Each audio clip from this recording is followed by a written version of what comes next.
여러분 안녕하십니까. 부동산학교는 한동균입니다. 자, 계속해서 기출문제 풀이를 계속하도록 하겠습니다. 자, 23번 투자이론에 관련된 문제죠. 자, 부동산 투자의 수익과 위험에 관한 설명으로 틀린 것은 자, 기대 수익률이 요구 수익률보다 클 경우에는 투자안이 채택된다. 맞는 지문이죠. 자, 2번 개별 부동산의 특성으로 야기되는 비체계적 위험은 포트폴리오 구성을 통해서 감소될 수 있다. 자, 비체계적 위험은 피할 수 있는 위험이죠. 그래서 주의하셔야 될 부분이죠. 3번 정답인데, 자, 23번 문제, 이 3번 문제 보면 바로 이 얘기죠. 이 요구 수익률. 요구 수익률은 이 무위험률에다가 위험에 따르는 할증률이죠. 자, 이 얘기인데, 자, 무위험률이 지금 하락을 했죠. 하락을 하면 요구 수익률도 하락을 합니다. 따라서 우리가 3번 정답이고, 투자자가 대상 부동산을 원하는 시기에 현금화하지 못할 가능성은 바로 유동성 위험을 말합니다. 자, 평균 분산의 지배의 원리로 투자 선택을 할 수 없을 때 변이계수, 변동계수를 활용하여 투자안의 우위를 판단할 수 있죠. 자, 여러분이 기대 수익률. 자, 기대 수익률이 A가 B보다 높고 이 표준 편차는 위험을 측정하는 지표죠. 여기 A, B가 주어졌죠. 자, 이런 경우에는 지배의 원리를 적용할 수 없습니다. 자, 이런 경우에는 평균 분산의 지배의 원리를 적용할 수 없기 때문에 이때는 변이계수를 이용할 수 있다. 이런 얘기겠죠. 자, 24번 문제로 한번 가보겠습니다. 자, 계산 문제죠. 자, 부동산 투자 시에 타인 자본을 활용하지 않는 경우에 타인 자본을 또 우리가 활용하는 경우를 이제 묻는 경우인데, 자, 기억을 보면은 타인 자본을 활용하지 않는 경우에 자기 자본, 1년간 자기 자본 수익률, 자기 자본은 지분 수익률을 묻는 거죠. 자, 우선은 1년 기간 초 부동산 가격은 10억이죠. 자, 여러분 타인 자본을 활용하지 않는 경우에는 우리가 지분 투자액이 총 투자한 금액이 됩니다. 10억 원 중에서 1년간 순영업소득 3천만 원이 나와 있죠. 3천만 원이 나와 있고, 그리고 또 거기 봤더니 1년간 부동산 가격 상승이죠. 10억 원에. 자, 1년간 부동산 가격 상승이 또 몇 프로 했다? 연간 2% 했습니다. 10억에 2%니까 얼마? 2천만 원이죠. 그러면 10억에 얼마? 5천만 원이네요. 곱하기 100을 했더니 얼마죠? 5%가 되겠죠. 자, 우선 5%가 나오고요. 니은 지분 수익률은 얼마냐? 이번은 타인 자본을 활용했죠. 자, 총 투자 금액 10억 원 중에서 타인 자본을 50% 활용하니까 어떻게 돼요? 지분 투자액은 바로 얼마가 돼요? 5억이 되겠죠. 자, 지분 투자액은 타인 자본을 50% 활용했으니까 5억이 됩니다. 자, 이 5억 중에서 1년간 순영업소득 우리가 3천만 원에 뭐를 빼주죠? 그 상환 조건을 봤더니 이자율 연 4%, 대출기간 1년, 원리금은 만기 시에 일시 상환을 한다 얘기죠. 그래서 우리는 만기 시에 일시 상환을 한다. 자, 그럼 이자율이 몇 프로? 우리가 4%란 얘기죠. 4%. 그럼 얼마 융자를 받았다는 얘기예요? 5억을 융자 받았죠. 10억에서 내 돈이 5억이니까 5억 융자 받았는데 몇 프로다? 4%란 얘기죠. 4%. 자, 4% 곱해주면 되겠죠. 4% 곱해주고 여기다가 또 1년간 또 부동산 가격 상승률 또 2%가 되겠네요. 자, 요게 바로 여러분이 이자를 우리가 빼준 거죠. 자, 얼마죠? 5억에 4% 했더니 우리가 5억에 4% 2천만 원이죠. 2천만 원에 요거 2천만 원 어떻게 돼요? 우리가 5억에 4%, 5억에 10%, 2천만 원이죠. 2천만 원. 자, 5개 4% 2천만 원 10억이 2% 하니까 2천만 원이죠. 그러면 5천만 원에서 우리가 2천 없어지고 5억에서 3천이니까 곱하기 100 하니까 얼마죠? 5억에 3천이니까 6%가 정답이 되겠네요. 따라서 3번 정답이 되겠습니다. 자, 25번 문제로 갑니다. 부동산 투자 분석의 현금 흐름 계산에서 순영업소득과 세전 지분 복객을 구하는 데 각각 필요한 항목을 모두 구하는 것은 얘기죠. 우리가 N 가능 총소득에서 뭐를 빼죠? 공실. 가능 총소득에서 공실 및 불량 부채에 따르는 대손 충당금을 공제하고 또 기타 소득을 더해주면은 유효 총소득이 나오죠. 유효 총소득에서 부동산을 운영하는 데 드는 비용인 영업 경비를 공제해 주면은 순 영업 소득이 나오는데, 자, 영업 경비는 뭐가 된다? 재산세죠. 대표적으로. 자, 그래서 기타 소득과 재산세, 기역 미음이 우리가 필요로 하죠. 소득세, 취득세나 양도소득세는 관련 없습니다. 그래서 우선 가는 기역 미음이 필요하고, 자, 그리고 매도 가격에서 매도 비용이죠. 매도 경비. 자, 매도 경비, 매도 비용을 공제해 주면은 순 매도액이 나오는데, 또 중도 처분 시에 대출금 중에서 상환된 원금을 제외한 미상환 저당 잔금. 미상환 저당 잔금은 미상환된 원금을 얘기하겠죠. 이걸 공제를 해주면은 세전 지분 복객이 나오죠. 자, 그래서 뭐가 매도 비용, 우리 미상환 저당 잔금이 관련되어 있죠. 따라서 2번이 정답입니다. 자, 26번. 화폐 시간 가치와 관련한 설명을 옳은 것은 잔금 비율과 상환 비율의 합이죠. 자, 상환 비율, 대출금 중에서 상환된 원금이 차지하는 비율을 얘기하겠고, 또 대출금 중에서 미상환된 원금이 차지하는 비율이 잔금 비율인데, 요거 두 개 더해주면 1이 되죠. 1. 0이 아니다. 1입니다. 연금의 현재 가치 계수와 저당 상수는 역수관계고, 연금의 미래 가치 계수와 감채기금 계수는 역수관계죠. 틀린 지문이죠. 자, 주택 저당 대출을 받을 때는 원리금 균등 분할 상환한다. 원금이 아니라 원리금이죠. 원리금 균등 상환. 자, 원리금 균등 상환 방식으로 받았을 때 우리가 어떻게 돼요? 저당 대출의 매 기간 원리금 상환액. 자, 매 기간 원리금 상환액은 대출금에 뭐를 곱해준 것 같다? 저당 상수와 곱해준 것 같다. 이런 얘기죠.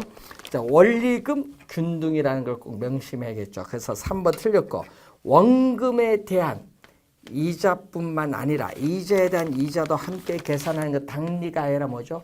복리 방식이죠. 복리. 그래서 틀린 지문 5번 정답이죠.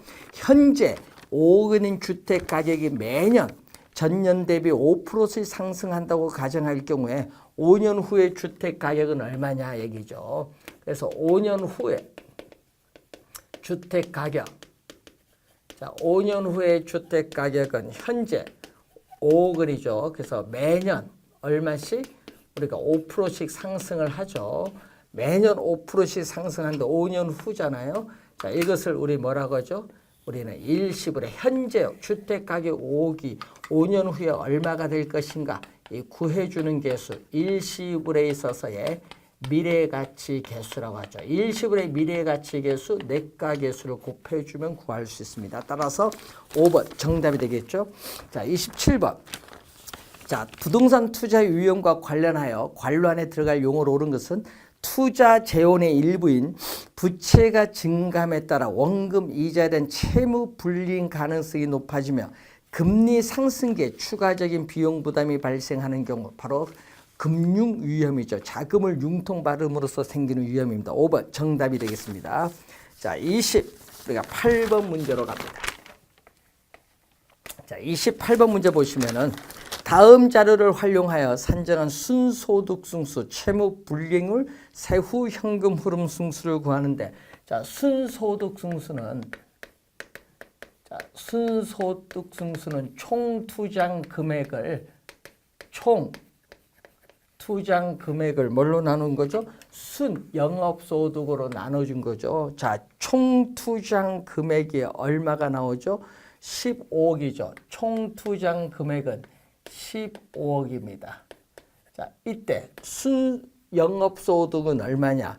자, 지금 문제에서 우리가 순영업소득은 유효 총소득 승수가 나와 있죠.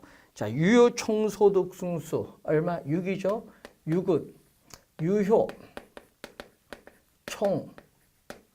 총소득에 대해서 총 투자 금액인데, 자, 그래서 유효 총소득은 얼마?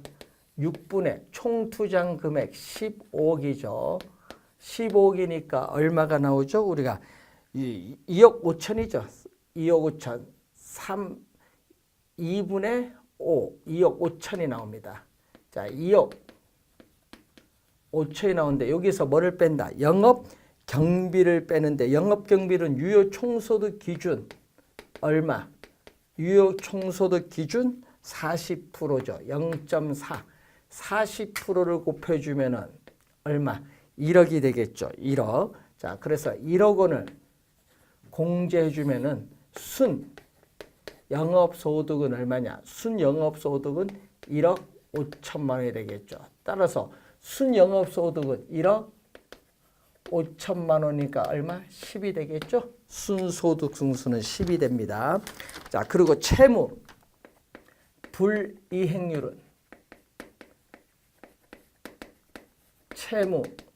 불이행률은 유효 총소득에 대해서, 자, 영업경비와 부채 서비스액 대해준 금액을 말하죠. 자, 유효 총소득은 2억 5천만 원이 유효 총소득 주어졌죠. 자, 그리고 영업경비는 얼마? 1억 원이 주어졌어요. 영업경비는 1억 원 주어졌고, 자, 그리고 부채 서비스액은 6천만 원이 주어졌죠. 6천만 원. 자, 6천만 원 주어졌어요. 곱하기 100을 해줬더니 얼마 나온다? 우리는 64%가 나오겠죠. 64%. 자, 채무 불이익률은 64%가 나오고, 또 세후 현금 흐름 승수죠. 자, 세후 현금 흐름 승수를 구하는데, 또 이 세후 현금 흐름은 분모로 가죠. 이때 여기는 뭐죠? 세전 세후는 지분 투자액을 대상으로 하죠. 자, 지분 투자액을 대상으로 하는데, 자, 지분 투자액 4기죠. 자, 지분 투자액 4억 원에서 세후 현금 흐름은 얼마? 우리는, 자, 세후 현금 흐름은 순영업소득에서 부채 서비스액 얼마죠? 부채 서비스액 6천만 원을 빼주면 얼마? 우리가 9천만 원이 세전 현금 흐름에서 소득세 1천만 원을 빼주면 되겠죠. 소득세 1천만 원을 빼줬더니 세후는 얼마? 8천만 원이 되겠죠. 8천만 원. 자, 세후 현금 흐름은 8천만 원 곱하기 100을 해주면 되겠죠. 그러면은 얼마가 나오죠? 우리가, 자, 8천만 원인데, 자, 세후 현금 흐름 순수는 8천만 원이니까 4억을 8천만 원 가지고 회수하는데 얼마? 5가 되겠네요. 그래서 정답은 1번이 정답이 되겠습니다. 자, 29번 문제로 갑니다. 자, 29번 문제를 보시면은 부동산 투자 분석 기법에 관한 설명으로 옳은 것을 모두 고른 것. 자, 기업 내부 수익률법, 순현재가치법, 수익성지수법은 할인 현금 흐름 기법에 해당한다. 미래에 예상되는 현금 수입과 지출을 현재의 가치로 할인하기 때문에 할인 현금 흐름 기법에 해당한다. 맞는 지문이죠? 순현재 가치가 어떻게 된다? 0이다. 순현재 가치는 P부에서 I를 뺀 것인데 0일 경우에는 PV와 I가 서로 같죠. 같을 경우에는 수익성 지수는 얼마냐? 수익성 지수는 PV를 I로 나눈 거죠. 자, PV를 I로 나누는데 PV가 서로 같으니까 얼마? 서로 같으니까 이게 수익성 지수는 1이 되죠. 니은 맞는 지문이고, 재투자율로 내부 수익률법에서는 내부 수익률이 아니라 요구 수익률이 아니라 내부 수익률을 사용하고, 순현재 가치법에서는 요구 수익률인 시장 이자율을 사용합니다. 디귿 틀린 지문이고, 네 번째, 회계적 이익률법에서는 투자 안의 이익률이 목표로 하는 이익률보다 높은 투자안 중에서도 어떻게 돼? 이익률이 가장 높은 투자를 선택하는 것이 합리적이다. 맞는 지문이죠. 내부 수익률법에서는 내부 수익률과 요구 수익률, 실현 수익률이 아니라 내부 수익률과 요구 수익률을 비교해서 투자 여부를 결정합니다. 기역, 니은, 니을 맞죠? 2번이 정답이 되겠습니다. 자, 30번 문제로 한번 가보겠습니다. 자, 30번 문제 보시면은 저당 상환 방법에 관한 설명 중 옳은 것을 모두 고른 것. 원금 균등 상환 방식인 경우 매 기간에 상환하는 원리금 상환액과 대출 잔액이 점차적으로 감소하죠. 자, 이런 얘기겠죠. 자, 원리금 상환액. 자, 원리금 상환액이 주어졌는데 이렇게 점점 처음에 가장 많고 점점 이렇게 줄어드는 게 바로 원금 균등 분할 상환이고, 또 대출 잔액도 요거죠. 대출 잔액. 대출 잔액도 이런 형태로 가겠죠. 자, 대출 잔액 처음에 여기 대출금일까요? 처음에는 대출금인데 이런 형태 우하향하는 직선인데 만기되면 전액 값죠. 이게 또 CAM이죠. 자, 이런 형태로 오는 게 바로 우리는 원금 균등 분할 상환. 1번 맞는 지문입니다. 이 기역 맞는 지문이죠. 여기 기역에 해당하는 거. 니은 원리금 균등 상환 방식인 경우 매 기간에 상환하는 원금 상환액이 점차적으로 감소한다 하니까 틀렸죠. 점차적으로 뭐 한다? 증가합니다. 자, 여러분 이자는 점차적으로 감소한다. 원금은 점차적으로 뭐 한다? 증가하죠. CPM 원리금 균등 분할 상환일 경우죠. 그래서 어떻게 돼요? 2번은 점차적으로 감소가 아니라 증가한다. 점증 상환 방식인 경우 미리 소득이 증가될 것으로 예상되는 차입자에게 적합한 방식. 디귿 맞는 지문이죠. 대출기간 만기까지 대출기간의 총이자 수입의 크기는 총이자 수입의 크기는 GPM이 가장 많고 그 다음에 얼마죠? 우리가 CPM 뭐가 가장 적다? CAM이 가장 적습니다. 그래서 부동원 방향이 틀린 지문이 되겠죠. 자, 그래서 정답은 2번이 정답이 되겠습니다. 자, 우리나라 부동산 투자 회사에 관한 설명으로 틀린 것을 묻는 건데, 자, 여러분 늘 우리가 보던 내용입니다. 자, 5번이 정답이죠. 자, 부동산 투자 회사는 현물 출재한 설립은 할 수 없다. 가능하다니까 틀렸네요. 5번 정답이 되겠습니다. 자, 32번.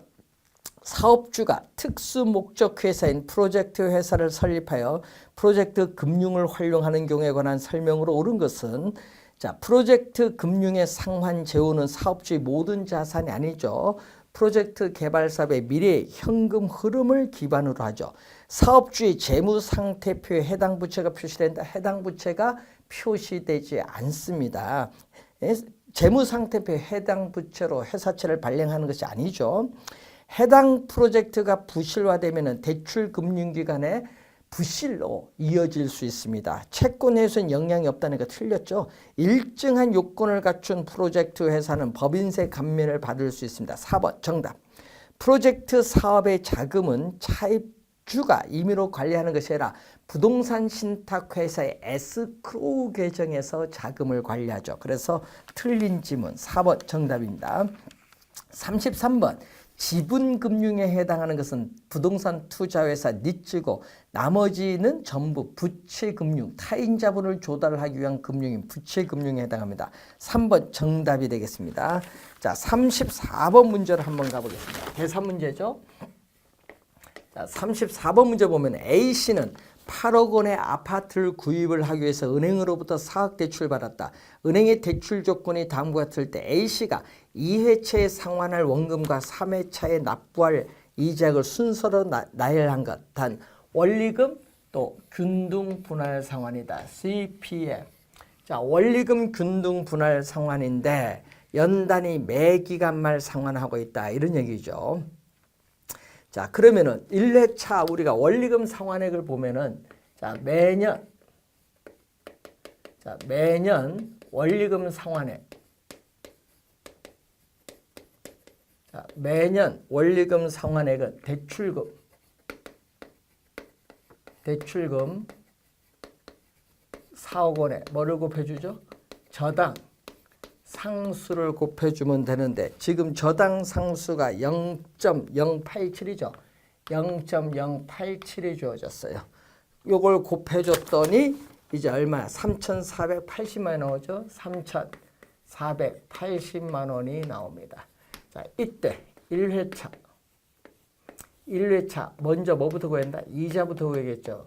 이자는 항상 융자 잔고죠. 매 기간 말 융자 잔고인데 처음에는 돈 안 갚았기 때문에 대출금 4억이죠. 4억에 이자율 몇 프로?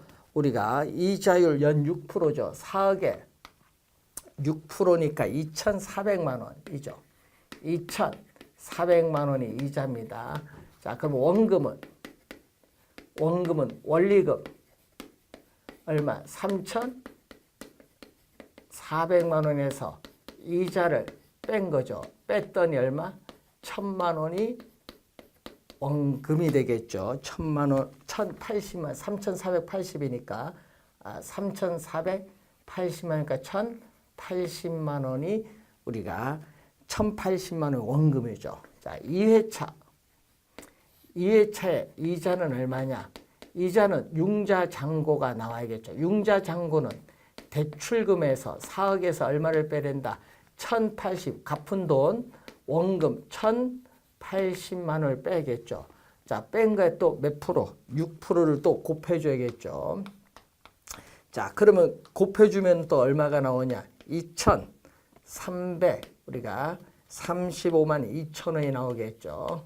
자, 이게 이자예요. 그럼 원금은 얼마에서? 우리는 3,480 어떻게 돼요?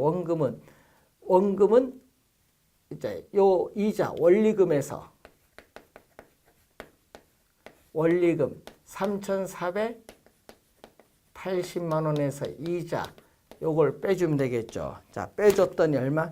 1,144만 8천 원이 되겠습니다.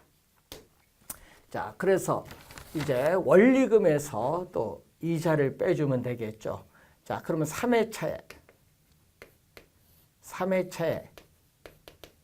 이자는 얼마? 3회차 이자는 우리가 얼마? 또 요걸 갚았으니까 여기서 요걸 또 빼줘야겠죠. 그러면 얼마? 3억 우리가 7,775만 2천 원이 되겠죠. 여기에 융자 잔고죠. 즉 요 3억 8,920만 원에서 요 1,144만 8천 원을 빼주면 됩니다. 여기다가 곱하기 또 몇 프로? 6%를 곱해주면 이자가 나오죠. 그래서 2,266만 5,120원이 이자가 되겠죠. 따라서 정답은 요것을 구하고자 하는 답이라서 몇 번? 2번 지문이 정답이 되겠습니다. 자, 35번 문제로 가죠. 감정평가라는 규칙상 용어의 정의를 튼 거. 여러분 이런 개념은 규칙을 잘 읽어보면 되는데 5번이 정답이죠. 인근지역 개념인데 감정평가의 대상이 된 부동산에 속한 지역으로서 부동산 이용이 동질적이고 가치 형성 요인적 개별 요인이 아니죠. 지역 요인을 공유하는 지역입니다. 따라서 5번이 정답이 되겠습니다. 자, 36번 문제로 가는데 감정평가의 대상이 되는 부동산과 거래 사례 부동산에 있어서 개별 요인 항목별 비교 내용이 다음 같은 경우에 상승식으로 구한 개별 요인 비교치를 묻는 내용입니다. 자, 개별 요인 비교치인데, 자, 개별 요인 비교치를 우선 우리가 보면은, 자, 대상 부동산이 가로의 폭 구조 등이 대상 부동산이 몇 프로? 분모는 항상 여러분 분모는 사례, 분자는 대상이라는 걸 염두에 두시고 대상이 몇 프로? 5% 우세하다. 자, 5% 우세할 때는 플러스입니다. 우세할 때는 플러스.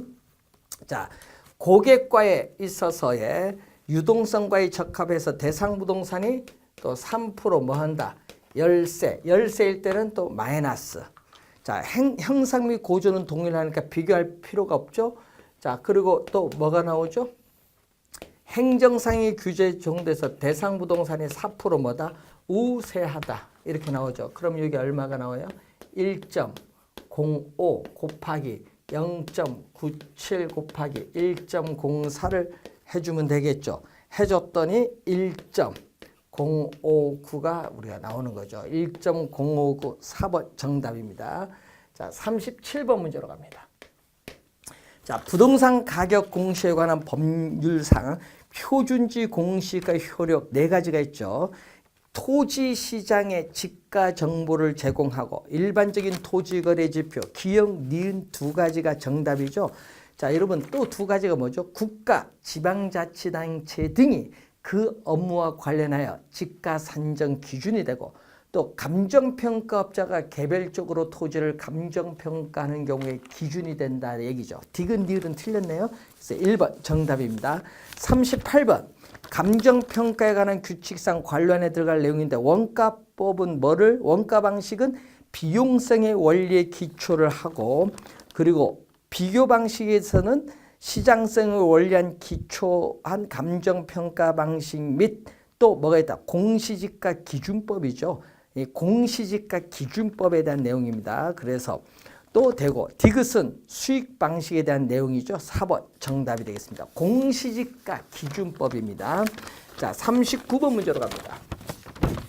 자, 39번 문제를 보시면은 원가법에 의한 대상 물건에 있어서의 적상가액을 구하시오 얘기죠. 자, 우선은 재조달 원가가 얼마냐? 자, 재조달 원가가 얼마냐? 자, 거기 봤더니 신축 공사비가 얼마? 3억이죠. 자, 사용 승인 시점의 신축 공사비는 3억 원인데 공사비 상승률은 매년 전년 대비 몇 프로? 5%, 0.05, 5%씩 상승하는데 신축엔 사용 시점 2016년 9월 20일인데 기준 시점이 2018년 9월 20일이니까 2년 경과했죠. 2년. 자, 1.05의 제곱을 우선 또 해주시면 되겠죠. 자, 그러면은 이게 얼마 나오죠? 1.05의 제곱하면 1.1025가 나오죠. 1.1025를 또 곱해주면은 3억에 요거 곱해주면 얼마? 3억 3,075만 원. 자, 3억 3천 우리가 75만 원이 이렇게 나오겠죠. 그게 재조달 원가입니다. 잔존 가치는 내용인수 만료 시에 없다죠. 감가 수정 방법은 정액법입니다. 정액법. 자, 그러면 정액법에서의 매년의 감가액은 재조달 원가에서 잔존 가격을 빼준 것을 경제적 내용인수로 나눠주면 되겠죠. 자, 재조달 원가 얼마? 재조달 원가 지금 3억 내가 3,075만 원이 되겠죠. 자, 잔존 가치 요거는 뭐가 돼? 제로가 되고 경제적 내용인수 몇 년? 50년이죠. 50년으로 나눠줬더니 우리가 얼마가 되죠? 661만 5천 원이 나오겠죠. 자, 이게 매년의 감가액이 이렇게 나오죠. 그러면 감가 수정액. 자, 감가 수정액은 661만 5천 원. 네, 경과년수 몇 년? 2년. 자, 경과년수 사용 시점에서 몇 년 경과했느냐? 2년 경과했죠. 2년 경과한 걸 곱해주면 얼마가 나오죠? 우리는 우리가 1,300. 1323만 원이 나오겠네요. 1323만 원이 나오겠죠. 그럼 적산가액. 적산가액은 제 조달 원가에서 뭐를 감가 수정액을 빼주면은 우리가 나오는데 얼마죠? 3억 1,752만 원이 나오겠네요. 그래서 정답은 얼마?